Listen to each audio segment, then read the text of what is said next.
I do want to, I know that we're going to get to some of the stuff that you're working on now, but can you talk a little bit about that sort of Hollywood experience, the 360 underwater camera, especially if since I think maybe people might not quite understand some of the differences of being able to try to shoot underwater versus somewhere else? Yeah, so I'll talk a little bit about career and then differences of underwater and then maybe even differences of Hollywood versus industrial, which is Yeah. also has its unique flavors. So I got into mobile learning back at the beginning of the iPhone, and I was really interested in democratizing access to information and remote learning. And I loved the idea of equitable, universal digital education, and that you didn't have to go to school to earn a credit to become good at what you do. And I think nowadays I'm realizing that if there is a degree for it, it's maybe you're probably getting in too late, and you should be working on things that colleges don't have degrees for in many respects, because that's where the opportunity is. And then I put a headset on. Palmer Luckey had the DK1, and I, tried Chris Milk's experiences and remember just this whole new world of access to experience that was now cost effective and affordable.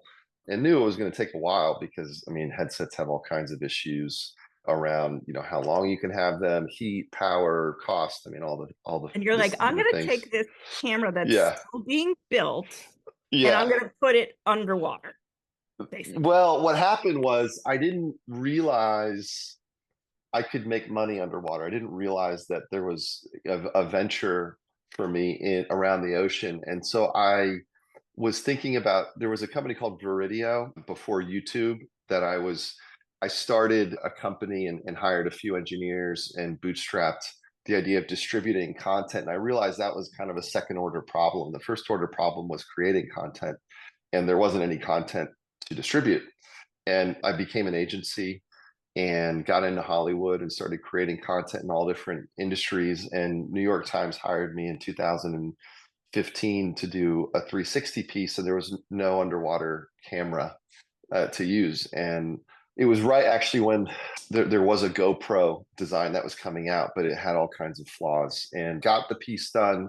But I was like, wow, I could make money around the ocean. I could build a new camera.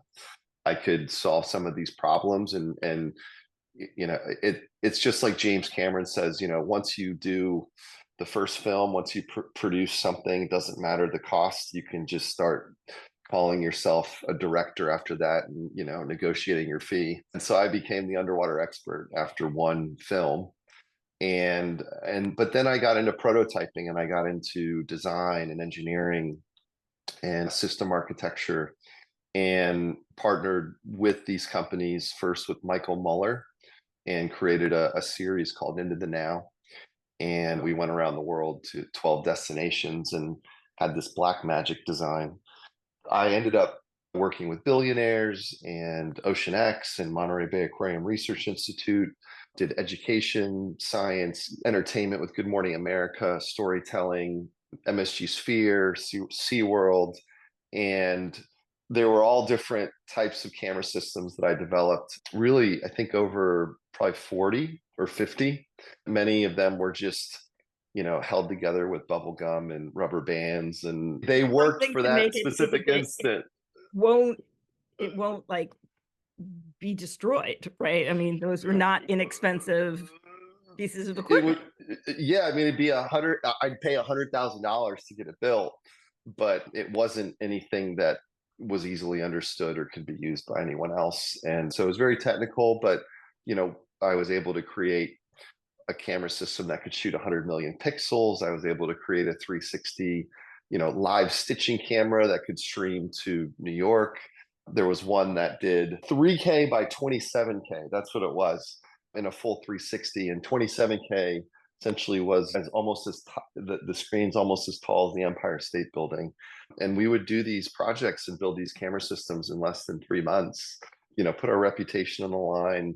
It was unproven, and then you throw it in the water, and just pray that it worked, because your financial backing was behind that, and they were paying for the file. They weren't paying for the system. They weren't buying that.